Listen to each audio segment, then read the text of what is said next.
Қайырлы күн, құрметті Нәзік әлем подкастының тыңдармандары. Бүгін бізде қонақта Данияр Жігітбек, лайфхактар бестселлер кітабының авторы, және мен әлемді көрмеймін сен сияқты, адал сауда деген кітаптардың авторы. Бүгін бізде подкаст ерекше болмақ, себебі нақты тақырып болады. Не үшін үйлену керек, немесе тұрмысқа шығу керек тақырыбы. Алла қаласа, ағайдың осы тақырыпта шағын кітапшасы жарық көргелі тұр. Осыған байланысты сұрақтарымызға жауап алатын боламыз. Ағай, ең бірінші біздің оқырмандарымызға өзіңізді таныстырып өтсеңіз. Менің есімім Данияр Жігітбек, Алматы қаласында туып өскем, отбасылымын, 2 балам бар. Лайфхактар деген кітаппен таниды көбі. Сол қазір ағартушылық салаға бет бұрдым, сол салада жүрмін.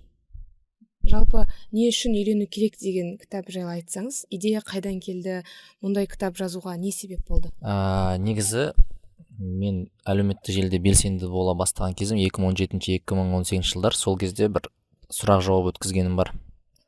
Осы үйлену, махаббат тақырыбында жар таңдау, сол кезде өте үлкен сұраныс бар екен байқағам. Содан кейін мен қалай үйлендім хэштегімен посттар жаза бастадым, өйткені бұл тақырып қашанда өзекті екен. Сөйтіп ол тақырыпты жауып ұмытып кеткем. Сөйтіп осы жылы бір жазда бір сұрақ жауаптар жасап жатып байқап қалдым. Белсенділік өте жоғары, сұраныс жоғары екен.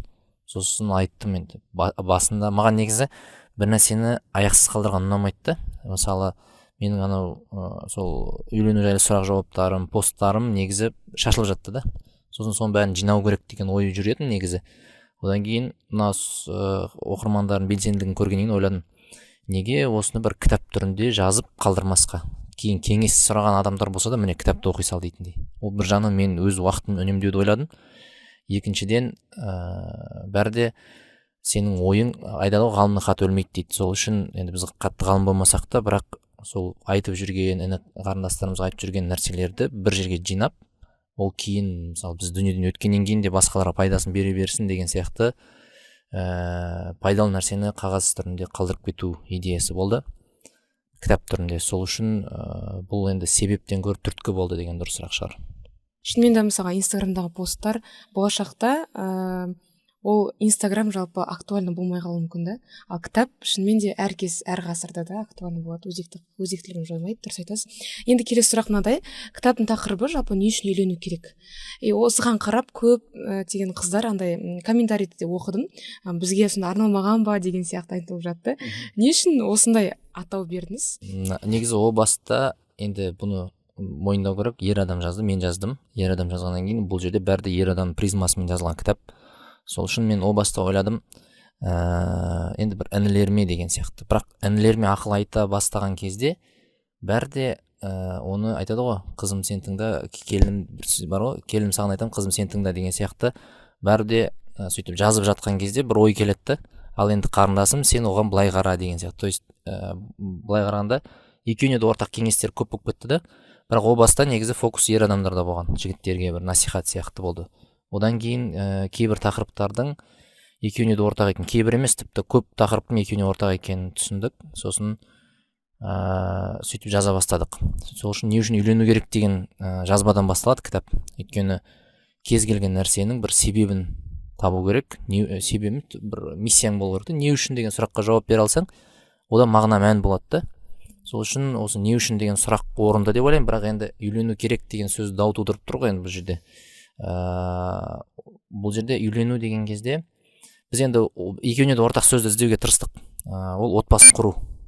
Не үшін отбасын құру керек дегенде, бірақ ол кітаптың бір атауын қатты ашпайтын сияқты болды, тым бір ресми сияқты болды ма, бір ауыз екі. Тіпті үйлену сөзінің өзіне қарасақ, енді бізде сөйтіп қалыптасып кеткен. Мен енді тіл маманымын деп айта алмаймын, білмейтінім де көп. Бірақ та үйлену ол бір андай ортақ сөз болып көрінді, және біз ауыз екі тілде де көп айтылатын сөз. Сондай-ақ ол қыз тұрмысқа шыққанмен бәрі де ана жерде үйленетін адам бар да, ер адам. Сол үшін үйлену керек деп алдық. Сосын тағы нәрсе, бізде қазір енді бір феминистік, енді феминизмді бір дұрыс түсіну керек деп ойлаймын. Феминистік көзқарастағы тіпті қыздардың өздері айтатындар бар ғой, не үшін қыз тұрмысқа шығады дейді, ол неге үйленбейді дейді. Яғни ол да отбасын құрады ғой, яғни үйін шаңырағын көтереді ғой, ол да бір ана жерде 50% нетеді деген сияқты, қызмет 50% оның рөлі бар дегендей. Сол үшін осы тақырыпты алдық, мейлі шу туғызсын, біз бір мынандай нәрселер де бар ғой, бірақ бұл жерде жазылмаған ғой, үйлену керек дейді, просто бұл жерде түсі ғана алдап тұр да, мысалы розовый түс ол қыз дегендей, бірақ қыздарға арналған деген сөз жоқ та ана жерде. Ол сондай, қысқасы не үшін үйлену керек бір ортағат. Бірақ егер тіпті мынандай маркетингте мынандай бір не бар, қулық дейміз ба, бір әдіс бар, әдейі бір қате жібереді тақырыбында, текстінде. Ол не үшін керек? Адамның фокусын аулау үшін. Қазір енді маркетинг, біз енді қазір солармен бәсекеге түстік қой. Көздің жауын алатын неше түрлі нәрселер бар. Енді біздің бұл мұқабаны сондай дизайнда жасағанымыз, екі жарты жүрек қып атын үстіп жазғанымыз бәрі де назар даулау. Мүмкін енді сын естуге дайынмын әрине, бірақ та осындай бір шешімге келдік біз. Сондай. Шынымен назарды аулап жатыр. Мен мысалға құрбыларымызбен кітапты емес, бір мұқабасын алдында талқылап кеттік та. Сөйтіп қасымыздағы бір адам, о қандай кітап деп қызығып, сонымен хабардар болып қалды. Жалпы мен атауын былай түсінген едім, не үшін үйлену керек дегенде, ол ер адамға бағытталған сияқты болды да. Одан кейін бірінші инициатива, бірінші қадам жалпы ер адам тарапынан шығады да. Енді одан кейін оған тұрмысқа шығатын қыз деген сияқты. Сөйтіп ең бірінші ер адамдарға бағытталған да кітаптың бәлкім дұрыс шығар. Осы тұста бір нәрсе айта кетейін, ер адамға арналған дедіңіз ғой. Мысалы біз Құранда көбінесе ер текте қолданылады да, етістік. Бірақ та оның ережесі бар тәпсірлеуде. Егер де ол жерде ер текте қолданылса етістік, ол жерде ер адамда, әйел адамда қамтылып тұр деп есептеледі. Ал егер тек қана әйел текте тұрса етістік, онда ол тек қана әйелдерге қатысты нәрсе деген сөз. Демек, осылайша үйлену сөзі арқылы біз екеуін де қамтуға тырыстық деп айтуға болады. Үйлену деген үй деген сөзден шыққан ғой, үйлі болу деген сияқты, иә, күшті. Мындай сұрақ негізден оқып қалдық, предзаказбен алушыларға номер қойып, өз жүгін табуға болады екен, иә. Сол туралы түсіндірсеңіз, мысалға, мәселен бір қыз кітап алады, ол номерін мысалға астына жазуға, комментарий жазуға ұялады ғой, қысылады ғой, қалай болады сонда? Бұл идея туралы, бұл идеяның жасаудағы ой, енді мен өзімнің аудиториямды білем, қандай адамдар оқитын, қандай бір жеңіл емес, отбасылық, жеңіл тек емес, отбасылық өмірге былайша айтқанда үлкен салмақтылықпен, үлкен жауапкершілікпен қарайтын адамдар. Енді ол мәселе бір қатты маңызды да емес. Бұл жерде қалай табатыны ол да маңызды емес. Енді біздікі анау мысалы тіпті бізде бір кездері бір не болды ғой, жалпы өмірде бір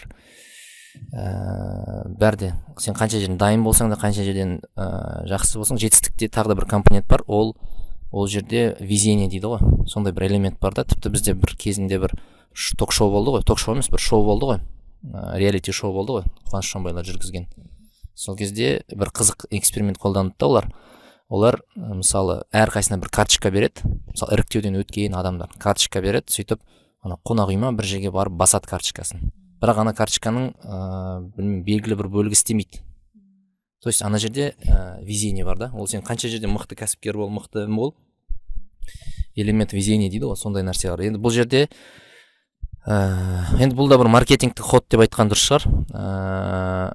Бәлкім енді мен бір кездер тіпті мынандай нәрсені ойландым да, кез келген адаммен үйленіп бақытты бола ала ма деген сияқты. Сол нәрсеге ойландым да негізі. Былай қарасаң, мысалы бұрынғы кезде бір-бірін танымайтын адамдарды екеуін қоса салады, аталары, әкелері деген сияқты. Сөйтіп бесік құда болады. Былай қарасаң бақытты өмір сүріп кетеді. Өйткені ол оның өміріне бірінші ер адам, бірінші әйел адам деген сияқты таңдап жүрмейді да. Сондай бір ой келді маған. Негізі кез келген адам бір-бірімен былайша айтқанда отбасылы болып, бақытты болып кете алады деген сияқты бір ой болған менде. Енді мен ол ойды бір қатты жақтаймын деп айта алмаймын, бірақ бір ол зерттеп көретін нәрсе. Сосын енді ойладық. Ол сосын бір сан қойып дедік. Кітаптың мақсаты ақыры үйленуге шақыру, үйленуді нәрсенің жақсы абзал екенін көрсету. Сосын бәлкім енді бағанағы элемент везение болып, тағдыр ғой енді, мүмкін бір дұғамды жасап, бір сөйтіп қойып шығатын шығармын ол сандарымды. Өйткені жақсы адамдармен кездестіру керек. Жақсы адамдар кездестіру керек деп ойлаймын. Мен ойымша менің оқырмандарым ол жақсы адамдар, және олар енді бәлкім енді жасы бәрі сәйкес келіп қалады саннан кейін. Ол қалай табады оны? Менде мынандай идея бар, мүмкін бір пост жазам, осындай. Енді оған да ойлану керек қандай не. Бірақ посттың астында қандай сан түсті сізге деген сияқты жазып шығады да. Ұялса, енді білмеймін, енді ұялса жазбай ақ қояды. Бұл жерде тіпті біз неде предзаказдың несіне жаздық қой. Егер таныспау әркім өз еркі. Көрейік қалай болатынын. Бірақ сондай бір ойлар ғой. Негізі өте күшті идея. Мысалға мен естіп жатырмын менеджер қыздарымыздан, сату бөліміндегі кейбір ер азаматтар мысалы осындай деген есімді қыз кітап сатып алмады ма деп сұрап жатыр екен да, осындай номер қоюға деген сияқты. Күшті идея. Сосын бір андай оқиға есіме түсіп тұр. Бір өрт болып жатады да, бір сахаба қателеспесем аяқ киімменен, ыдыс болмайды да, аяқ киіммен су тасып жүреді. Басқалар сұрайды да, бәрібір от сөндіре алмайсың ғой, бірақ мен амалым жасадым дейді да. Сол секілді отбасы негізі құруға итермелеу, салиқалы отбасын құруға көмектесу өте үлкен сауаптардың бірі дейді. Соған сізден бір аяқ киіміңізден су тасығандай бір сауап алып жатырсыз деп ойлаймын, Алла қаласа. Енді мынадай сұрақ, мен мысалы ата-анаммен тілдесем да, олардан сұрағам, мысалға сіздер үйленейін деп жатқанда ойландыңыздар ма? Не үшін үйлендіңіздер деген сияқты. Олардан бір кереметтей жауап алмадым. Енді үйлену керек болды, бір-бірімізді жақсы көрдік, болды. Ары қарай жауап жоқ та. Ал қазіргі жастар өте көп ойланамыз. Не үшін үйлену керек? Оның мақсаты менің мақсатыма келе ма? Менің ниетім оның ниетіне келе ма деген сияқты. Біз тағы бір ағайдан сұрадым. Не үшін үйлендіңіз деп. Ол тек бір ғана жауап берді. Сезім болды. Ары қарай не үшін деген сұрақтың өзі маңызды емес деген сияқты. Қазір ойлаймын да, мысалға көп адамдар ұзақ жүріп қалады ғой, үйленбей, тұрмысқа шықпай. Мүмкін осындай бір қатты бір ойланудан кейін деп ойламайсыз ба? Как раз сіздің кітабыңызда не үшін үйлену керек деген сұраққа жауап береді. Өте жақсы сұрақ. Мен ойымша ол заманда басқа заман болды, және ол жерде құндылықтар да басқа болды. Мысалы бір ойланатын, не дейді ғой, айнымалылардың саны аз болды да, қарастыратын нәрселер. Үйленесіз, бәрі рет-ретімен жоспарланған, құндылықтар да басқа болды. Қазіргі заманда айнымалылардың саны көп болып кетті. Айнымалы деген бір жақсы сөзді қолданып жүрмін. Орысшасы не ғой? Қалай? Орысшасы бар ғой бір. Айнымалы деген бір сөз бар, математиканың бір. Андай нелер, варианттар көп деген сияқты. Жоқ, комбинация емес. Айнымалы. Қысқа сол айнымалылардың саны өте көп. Сол менің ойымша ол кісілерде енді құндылық болған. Сосын құндылық болғанда да енді кеңес дәуірінің бәрі де ол жақта барлығы жүйелі түрде болған, жоспарлы түрде болған. Мысалы, осыншаға келесің, осынша жасында армияға барасың, содан кейін армиядан кейін жұмыс істейсің, одан кейін отбасын құрасың, саған үйің міне деген сияқты бәрі жоспарлы болғандықтан адамдар да онша бас қатырмаған сияқты да көп. Одан бөлек қазіргі ұрпақ бәрі де басқаша ұрпақтар ғой. Мысалы миллениалдар дейді, одан кейінгі бағана YZ бір нәрсе деген ұрпақтар бар да. Қазіргі балаларға мысалы бір күштеп бір нәрсе істете алмайсың.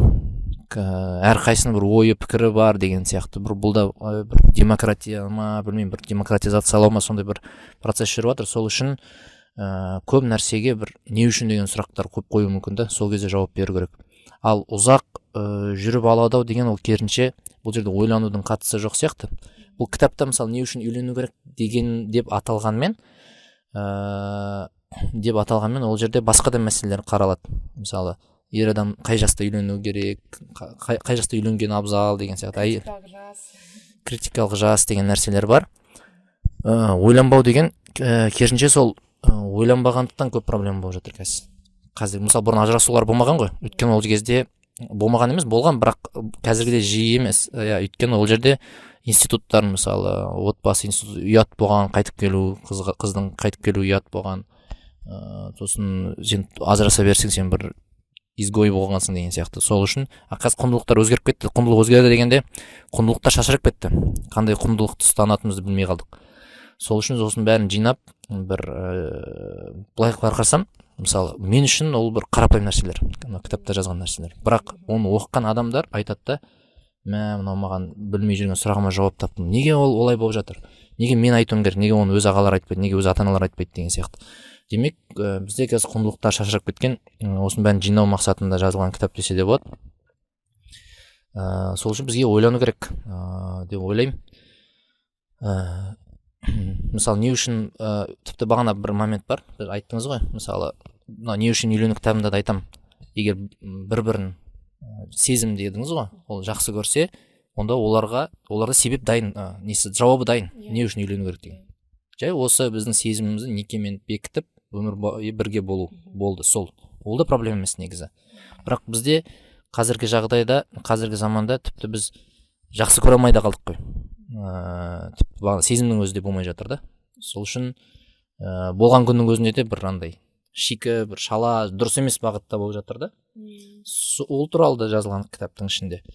Сол үшін мен ойымша бізге ойлану керек. Терең ойлануды айтпаймын бұл жерде. Жай ішін ойланып көру, не үшін үйленемін мен деген сияқты. Мысалы мен қазір ғашық болып тұрмын ба деген сияқты. Бұл жерде не үшін деген сөз адамға жауапкершілікке шақырады. Отбасын құру үшін ол жауапкершілік керек. Бұрынғы біздің ата-аналарымызда ол жауапкершілік ол өзінен өзі бар еді, ол тәрбиемен, бағана немен, қоғаммен сіңірілген. Қазір жауапкершілік азайып кетті. Сол үшін не үшін деп сұрақ қою арқылы ол өзінің жауапкершілігін анықтайды. Сондай. Түсіндім. Осы сұраққа жалпы жауап адамда болу керек, иә. Енді мындай сұрақ, ал не үшін тұрмысқа шығу керек екенін білмесе, ол сұраққа жауап болмаса, сонда тұрмысқа әзірге шықпай тұрған дұрыс па? Ерлерге де қатысты бұл сұрақ. Тұрмысқа шықпай, енді әркім өзі біледі ғой, енді мен қазір бүйтіп ондай бір менікі ғана дұрыс деп айта алмаймын. Бірақ та бұл жауапты табу да қиын емес қой негізі. Бір-екі күннің мәселесі ойланса. Онда маған егер я жоқ деген біреуін таңда десе, жоқ, тұрмысқа шықпай тұрған, үйленбей тұрған дұрыс деп айтады. Сезімің тасып бара жатса да, кішкене кідір дейді ғой, кішкене ойлан деген сияқты. Сөйтіп ойланып, өзің жауабын тауып, содан кейін барып тұрмысқа шығу, үйлену қамын жасаған дұрысырақ деп айтар едім. Екі варианттың біреуін таңда десе. Жаңа дайындық мәселесінде, адам өзінің отбасы құруға дайын екенін қайдан білсек болады? Дайын екенін ол енді тым қатты дайындалуының керегі жоқ, бұл өте жақсы сұрақ екен. Адам негізі қай кезде есейеді? Адам есейгенде дайынмын деп есептесе болады, бірақ қай кезде есейеді? Адам өз өміріне жауапкершілік ала алған кезде ол есейеді. Яғни егер осы сезім болса оның ішінде, мен жауапкершілік алуға дайынмын деген сияқты, онда ол тұрмыс құруға да, үйленуге де дайын деген сөз. Солай жауап берген болар едім. Бұндай сұрақта мысалы ер адамдардың жауапкершілігі түсінікті. Мысалға отбасын құру, бәлкім жаңа баспанаға қамдана беру, иә, ата-анасымен таныстыру. Ал әйел адамдардың мысалы тұрмыс құрудағы дайындығы жауапкершілігінде, ал жауапкершілігі не нәрседе? Жауапкершілігі негізі жауапкершілікті қайдан іздесем, мен діннен іздер едім. Өйткені дінде де айтады ғой, егер де былайша айтқанда күйеуінің ар намысын сақтай алатындай, соның тапқанын ұқсата алатындай болса, сосын бағанада ары қарай кететін несі құлшылығы бар дегендей, онда жәннаттың кез келген есігінен кіре берсе болады деген сияқты бір не бар ғой, хадистер. Яғни бұл жердегі жауапкершілік сол ер адамыңның алдындағы жауапкершілікті, ол соның ар намысын сақтау, соған мойынсыну деген тоже ол құрметпен келетін нәрсе да, құрметтей білу, соның отбасын, мына нәрсені мен терең түсіндім да. Мысалы мынандай, бізде айтады ғой, дінде бар ғой, сен әйелі күйеуінің разылығын іздеу керек, күйеу ата-анасының разылығын іздеу керек деп бүйтіп байлап тастайды да. Не үшін деп ойландым да, сол кезде мынандай проблемалар болуы мүмкін да. Кейбір отбасылар болуы мүмкін, бала өзінің ата-анасының разылығын іздемесе, әйел жақсы болса, сонда ол әйелі ата-анасын, сол бала жігіттің ата-анасының разылығын ойлайды да, жігітті разылығын ойлайтын объекттер көп болып кетеді да. Сосын ана жігіттің өзіне, күйеуіне басқаша қарау мүмкін, дұрыс несін ақысын бермеуі мүмкін деген сияқты. Кейбір отбасылар болады, ол бала ата-анасының разылығын ойламайды дейік, ол әйеліне де бәрібір болады да. сондай мәселе. Сол үшін осындай нәрсе, яғни жауапкершілігі сол мен күйеуімнің алдындағы міндеттерім қандай, шариғат деген енді бір жақсы не да негізі, ережелерін гайдта иә басында қауыртпайсың да, жауапкершілігі күйеуімнің алдындағы жауапкершілігім қандай, соны білсең, соны орындауға дайын екенің болса, ол сенің жауапкершілігің, соған онда тұрмыс құра берсең болады деген. Негізі исламда осындай мінсіз баланс шынымен де иә, сол үшін отбасы құрар алдында осы шариғи нелерді біліп алса күшті сияқты да. И мындай сұрақ, галап бойынша қазір бізде галап танымал болып кетті ғой, жар таңдау деген нәрсе дұрыс па? Себебі галап бір белгілі бір деңгейде адамды танытады да. Ал исламда как раз бізде ұзақ уақыт жүріп бүйтіп тани алмаймыз ғой. И галап бойынша бір күшті сияқты да таңдау. И мындай сұрақ мысалға, эмпатиясы бірінші орында адамды алайық. Өте эмпат болуы мүмкін. Осы сұрақ табиғатқа да қойған едім. И ол адамға мысалға қиын болуы мүмкін да, эмпатиясы өте төмен адаммен қосылу. Немесе компетишн бірінші орында дейікші, бір адам компетишн бірінші орында. Әркез жарысып жүргісі келеді да. Ал күйеуімен как раз жарысып жүргісі келеді. Ал күйеуінің компетишні өте соңғы орында. Ондай адамдар бақытты болып кете ала ма деп ойлайсыз ба? Негізі соңғы айтқаныңызға білмеймін, күйеумен компетишн болмайтын сияқты. Ол компетишн деген таланттың өзінің, қазір ол тақырып неге келем сұраққа, компетишн деген талантты айта кетейінші. Ол егерде ол өзінің прогрессін басқалармен есептейді да. Бірақ күйеу мен әйелдің арасында ондай бір жарысу эффекті болмайды негізі. Ол компетишн болатын, ол мүмкін әріптесімен, мысалы инстаграмдағы басқа біреумен, кластасымен, тағы біреумен болып кетуі мүмкін, бірақ ол өзінің прогрессін компетишн саласында мысалы кітап оқудан жарысса, ол кітап оқу жарысына қатысқан адамдарға қатысты болады да, инфлюенсинг талант қой ол. Екеуінде бір сала болса. Оны білмейді екен, мен ондай кездестірмедім. Бірақ мен галлапқа қатысты айтайын. Галлап деген нәрсе ол адамның мысалы тұлғасының айтайық 40%-не ғана жауапты да. Галлап деген ол психометриялық тест, яғни бағана 34 таланттың қайсысы бірінші, қайсысы басым, қайсысы адамға жеңіл тиеді деген сияқты сол бір реттілікті анықтап береді, ол сол ғана. 60% ол құндылықтар. Сол үшін отбасын құратын кезде құндылықтарға қарау керек. Тіпті екеулеріңіздің қызығушылықтарыңыз әртүрлі болуы мүмкін, бірақ құндылық бір болу керек. Құндылық деген не ол? Мысалы Алланың разылығы болуы мүмкін, ата-ананың разылығы болуы мүмкін, отбасы, жеке даму, адамзатқа қызмет ету. Әйтеуір құндылық деген нәрсе, құндылықтардың комбинациясы маңызды да. Яғни адамдар құндылығына қарап үйлену керек, тұрмыс құру керек, соған қарай. Ал галлап бұл жерде қандай рөл десеңіз, бұл тек қана түсінісуге көмектесуі мүмкін, бір-біріне түсінісуіне ше. Мысалы галлап бойынша да кез келген адаммен нетуге болады, бірге жұмыс істеуге болады, түсінісуге болады да. Яғни галлап ол адамдардың бір-бірімен түсінісуіне бір өте көмекші нәрсе, көмекші құрал. Мысалы мен әйелім екеуміз отбасылы болғалы 4 жыл өткеннен кейін барып галлап тапсырдық та екеуміз.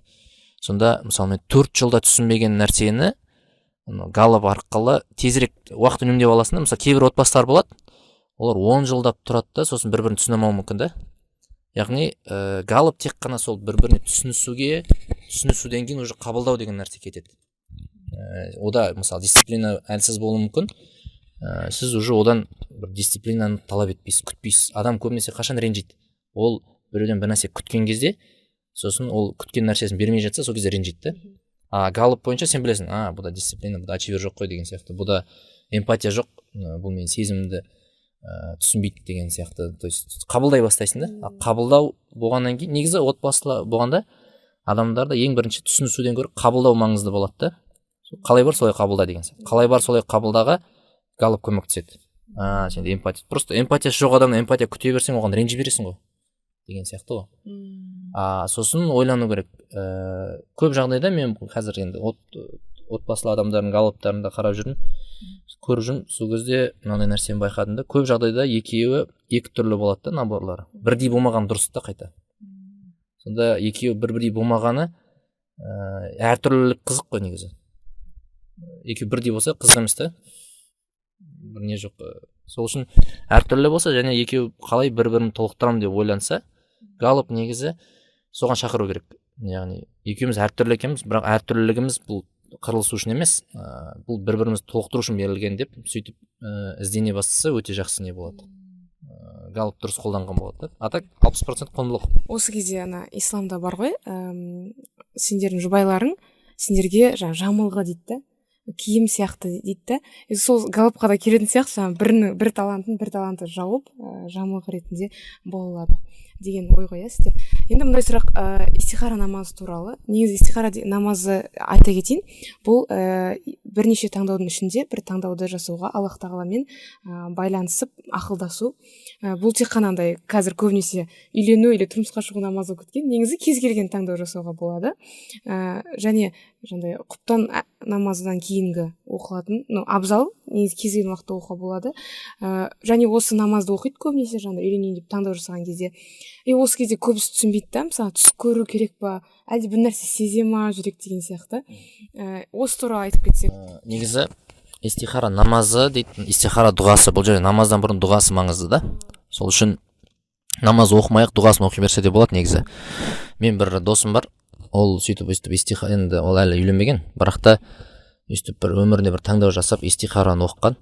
Одан кейін истихараны көп оққан сонша тіпті супермаркетке барған кезде бір сүтті таңдаған кезде де сол истихараны оқиды, сондай болып кетті де. Енді бұл жерде енді былай түсіну керек, истихара бұл түс көруге қатты немесе белгіні күтуді қатты қажет ету, қатты оған бір қадалудың, қатты бір күтудің керек жоқ. Истихараның жауабы ол сол істің нәтижесі болады. Яғни не істеу керек? Мысалы истихара дұғасын оқып, мысалы менің жағдайымда ол қызбен, болашақ жарыммен сөйлесе бастағанда истихара бір рет оқып аласың, сосын ата-анамыз танысатын кезде оқи бересің, қысқасы процесс кезінде оқи бересің. Соңында ол саған егер сонымен отбасылы болса, истихараның жауабы міне нәтиже. Бірақ яғни бұл жерде истихара бір күтіп отыруға үндемейді, ол әрекет етуге үндейді. Яғни әрекет ету саған белгілі, бір ойыңа келген бірінші әрекет, истихара оқисың, сол әрекет жасайсың.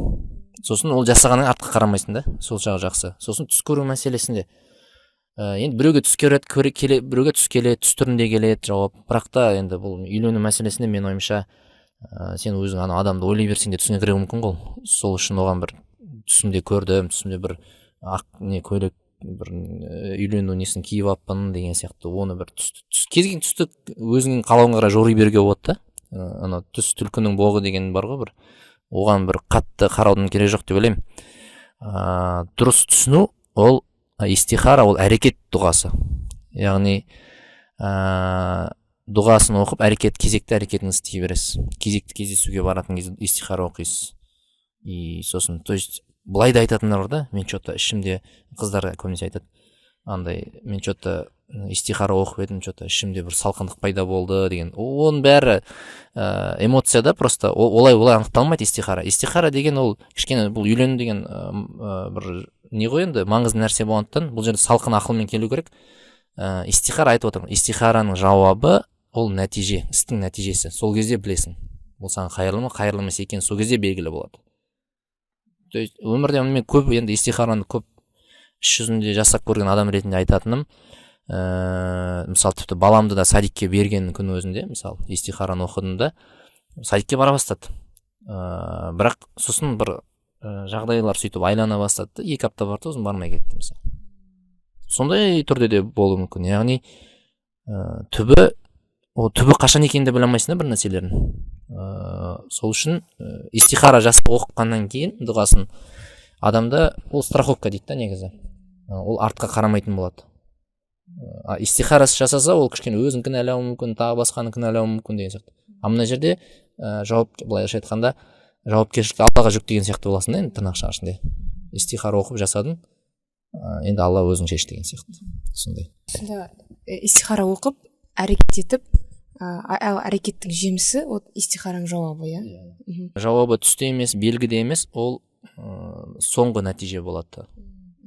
Мен мысалы истихара туралы кітапша оқығанымда сол кезде айтады, негізі түс мүлде бір білдірмейді дейді, себебі түс дегенде мимен не да, адам өзі ойлай берсе, сіз айтқандай көріп кетуі мүмкін. Шынымен де сондай екен. істің соңы сол жайында да хадистер ғалымдардың сөздері бар шынымен де. Ал Данияр ағай как раз өзінің іс әрекетімен көрініс өміріндегі іс әрекетімен айтып берді. Енді мындай сұрақ, осы исламда айтып жатады, мен бірақ нақты білмеймін, бұл хадис па ғалымдардың сөзі ма, бірақ осындай бар, шынайы махаббат некеден кейін деген. Оны қалай түсінсе болады?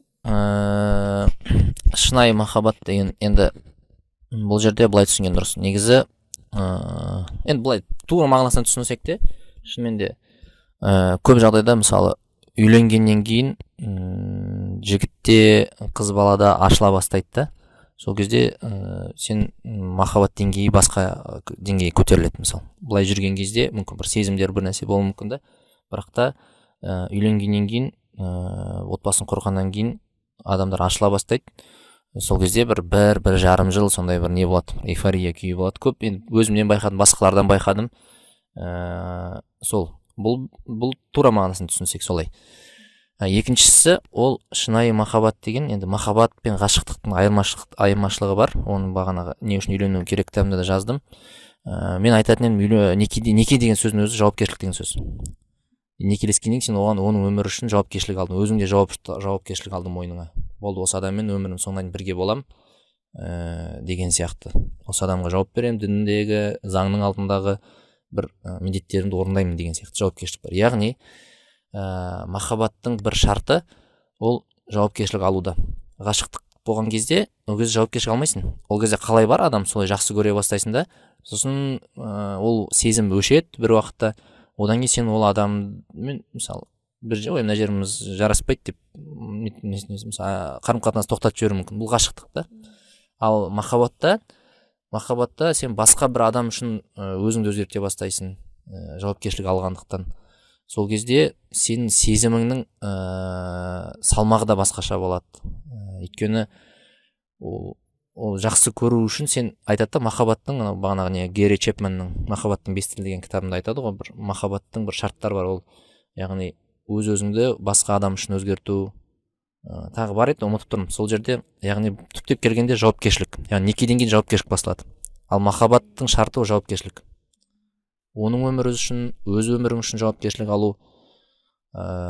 Сол кезде сен өзгере бастайсың, және сен махаббатың да түрленіп отырады да. Ғашықтық қалай ол, мысалы жақсы көресің, көзіңде розовый очки, өзіңді өзгерту керек жоқ па, мысалы ғашық болған кезде. Қалай бар, сөйтіп жүресің, бірақ кейін ол сезімдер өше бастайды, очкиң шешіледі, өмірді көре бастайсың, а сен өзгергің келмейді. Сосын өзіңді өзгерткенше оданша қарым-қатынас үзе саған жеңілірек болады да. Басқа адам үшін, не үшін мен ол үшін өзгертуім керек деген сияқты. Оның дисциплинасы нашар мысалы. Ода эмпатия жоқ екен деген сияқты. Махаббат сол эмпатиясы жоқ болған кезде, мен өзімді қалай ол адамның жанында өзгерте аламын деген кезде, сол кезде уже басқаша сезімдер ойнай бастайды да. Сол. Рахмет. Мындай сұрақ бар. Мысалы, ер адамның мінезін үйленбей тұрып қайдан танысақ болады? Себебі белгілі бір нелер бар да, шектеулер бар ғой исламда. Ол қауіпсіздік тұрғысынан, қыздардың қауіпсіздігі тұрғысынан жаңағыдай көп кездесуге болмайды деген сияқты. Мінезі, ал ер адамдардың мінезі вот осындай бір кездерде білінетін сияқты, меніңше бір критический ситуациялар дейді ғой, сондай кезде білінеді да. Ал ол үйленгеннен кейін ғана байқалатын сияқты да. Қалай білсек болады? Ер адамдарда қалай білсе болады қыздардың мінезін? Жақсы сұрақ. Негізі бұл жерде ортақ таныстар болмаса деген, ортақ достар болмаса, бұл жерде сөйлесу арқылы білуге болады. Немесе мысалы қыз балаларға Ахам Ергенбай ағамыздың бір жақсы бір идеясы бар, қамқоршы керек деген ше. Қамқоршы деген 18 жасар қызға жігітті тануға көмектеседі, 28 жасар қызға жігітті табуға көмектеседі дейді, қамқоршы. Яғни мысалы мен ер адамдардың арасында ғана айтылатын нәрселер бір оны болады да. Сол үшін мен мысалы қамқоршы болсам бір қарындасыма, мен ол ер адам туралы дұрысырақ айта аламын да.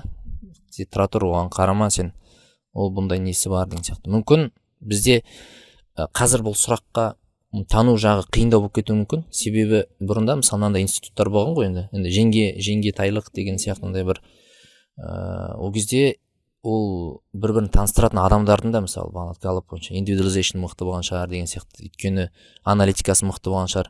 Яғни сондай бір адам арқылы танысса жеңілірек бол. Мысалы мен де болашақ жарымды білдім да, мен оны қанша сөйлескенмен оны тани алмайсың. Мен өзіме мысалы сенімдімін деп айта алмаймын да. Ол бәрі де ол жерде истихара керек, бағанағы Алладан ақылмен ақылдасу керек. Ол адам толық тану мүмкін емес.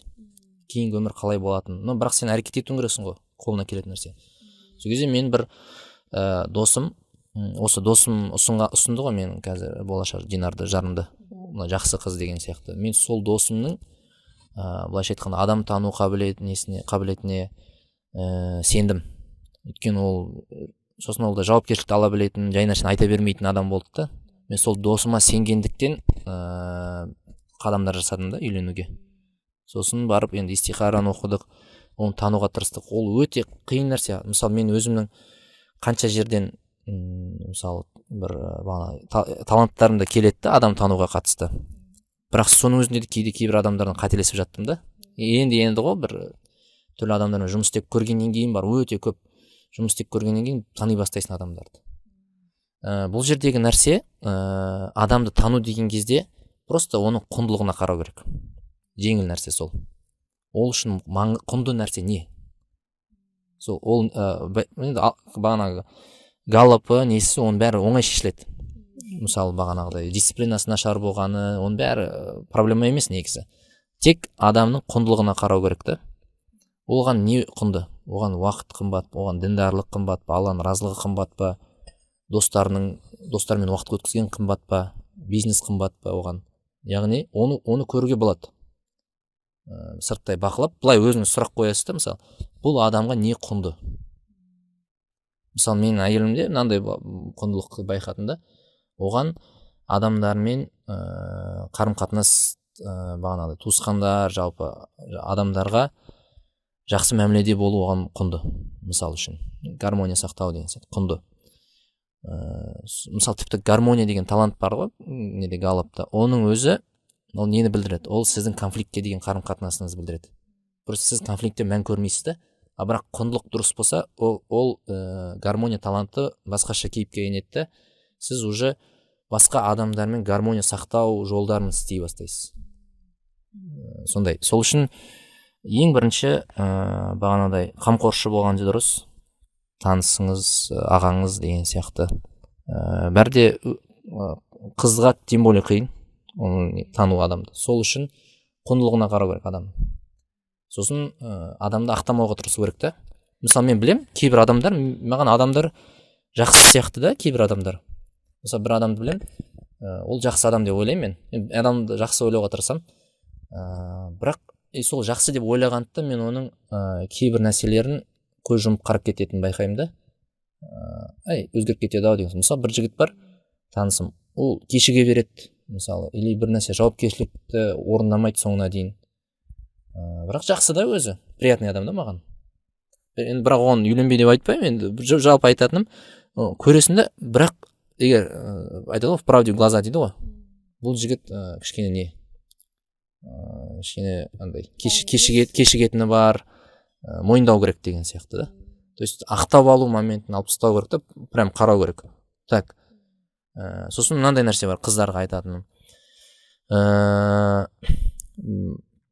Егер жігіт өзгеріп кетеді деп ойласаң, сен қателесесің.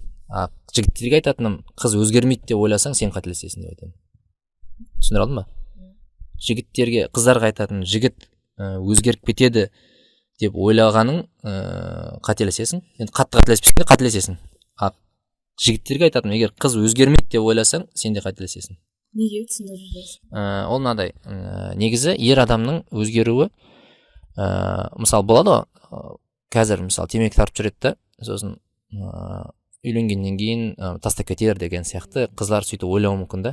Бірақ ондай кезде қыздарға айту керек, жоқ, бұл өзгермейді негізі. Адамдар өзгереді дегенге сенгенмен оның өзгеруі өте қиын. Сол үшін қалай бар солай қабылда деп айтамын. Ер адамдарға айтатыным, әйел адам ол өте андай қарым-қатынас, жалпы үйлену мәселесінде андай флексибл, гибкий да. И сен ойлайсың ғой, ол мынандай деген сияқты. Бірақ то есть бұл жерде бәрі де ер адамға жауапкершілік. То есть бұл қыз мысалы қазір қатты пысық болмауы мүмкін, тағы бір нәрсе болмауы мүмкін да, бірақ сол үшін ғана оны тастай салма деген сияқты. То есть сен оған деген қарым қатынасың оны өзгертіп жіберуі мүмкін деген сияқты да. Қыздарға айтатын, ер адам өзгеру өте қиын да негізі. То есть оны қазір солай өзгермейді деп ойла. Ну типа кейін бүйтіп кетеді ау деген сияқты, ақтауға тырыспа деген әңгіме осыдан шығады. Түркішеде сөз бар, бекленті деген, күтіп қалу. Осы өзгермейді деп ойласаң, шынымен қатты күтіп қалу болмайды да. Егер өзгеріп жатса, сюрприз күшті нәрсе болады.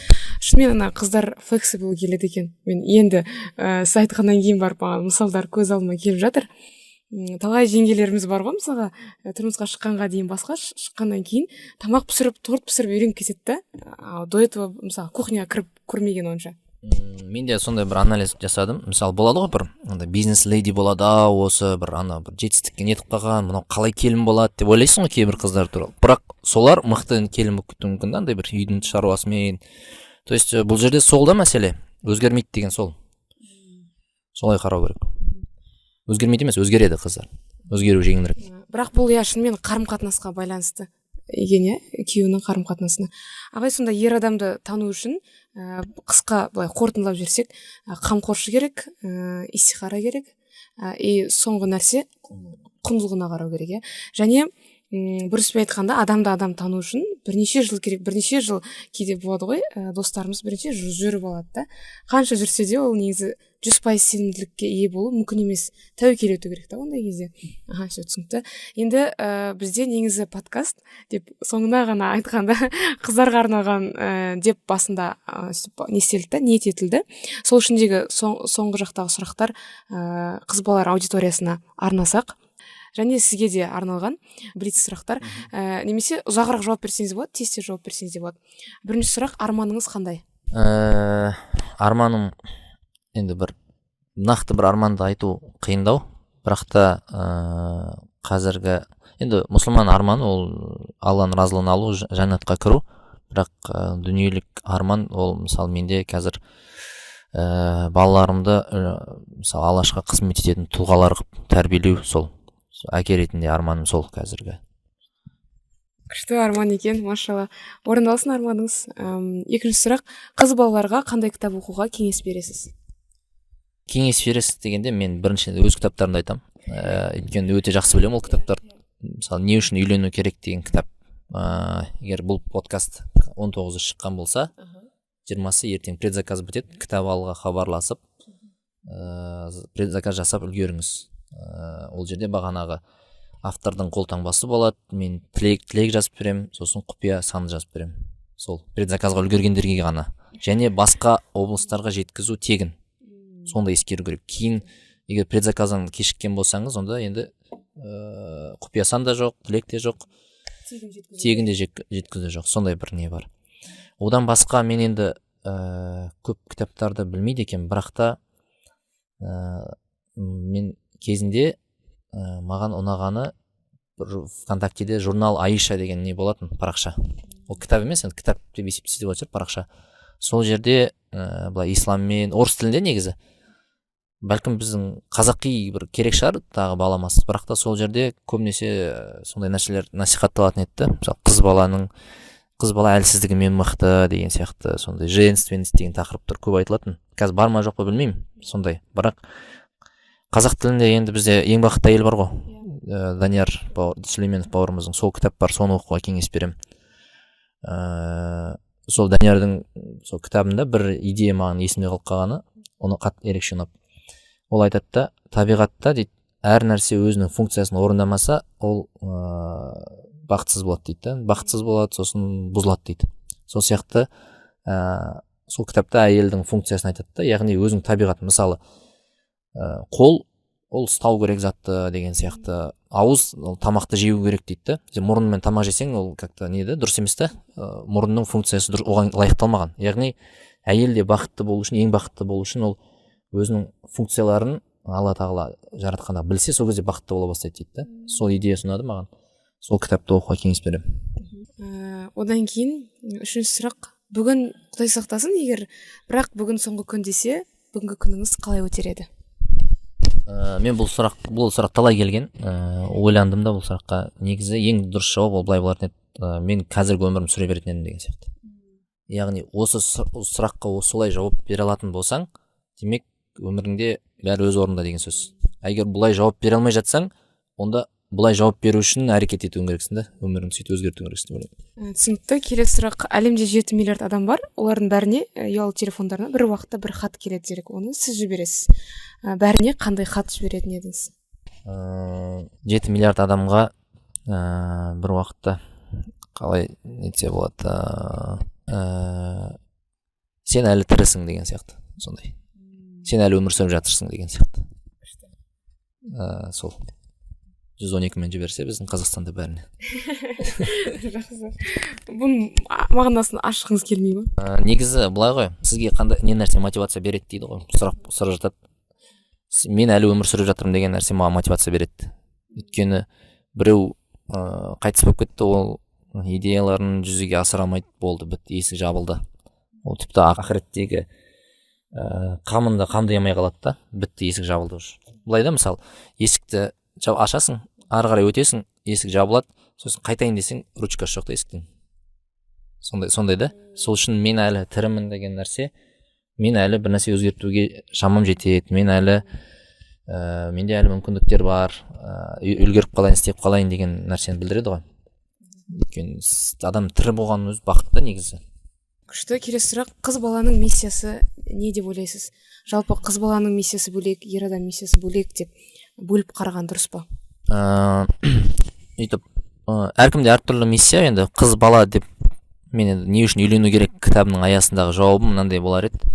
Әлемдегі гармонияны, мейірімділікті қыз бала сақтайды. Соның сақтаушысы болу деп айтатын едім. Әлемдегі деген енді бір шілей бір әлем емес, мысалы отбасы, әулеті, өйткені болады, мысалы үйде әйел адам болмай қалса, ер адамдар ана бір үйде береке болмайды, бір көңіл күй болмайды да. Ол да бір гармония жасап тұрады да, бір әйел адам. Сол үшін оның өзі оның миссиясы екені көрініп тұр да. Сол сияқты ол енді отбасында болуы мүмкін, жұмыс орны, елде сондай бір гармонияның, мейірімділіктің бір несі болу керек деп ойлаймын. Сақтаушысы, миссиясы сол. Мұндай жауапты бірінші рет естіп тұрмын. Қызық жауап, рахмет.